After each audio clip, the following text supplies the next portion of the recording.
I'm Dr. Richard Macdonald. I've written a book called Inside the Gates. It's about the liberation of a concentration camp in Ebensee, Austria. The book was written basically about phantom units and phantom individuals who never got credit for what they accomplished in World War II. Most books written about concentration camps are usually written about survivors. This book specifically talks about the unsung heroes who history has passed by, who were the liberators of almost 17,000 survivors who were in the camp at the time in 1945. My father was a commanding officer in Evacuation Hospital, which liberated this specific camp in Ebensee, Austria.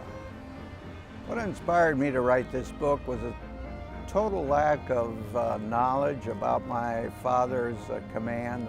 When I went to the Holocaust Museum in Austria and the Holocaust museums in the United States, military museums, they had never heard of his unit. And because they had never heard of his unit, I started doing more research, and out of this research came this book, Inside the Gates.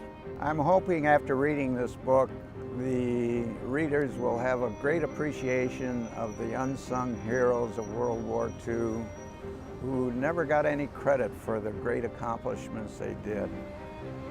Favorite character is Wanda Nordley, who was an Army surgical nurse.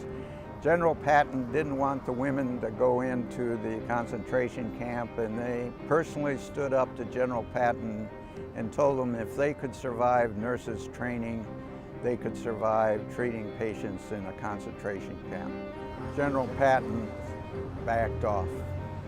Liberation began on Sunday, May 6, 1945, with the sound of an unfamiliar rumbling to the ears of a human mass of barbed wire enclosed emancipated prisoners at the KZ Ebensee, Austria.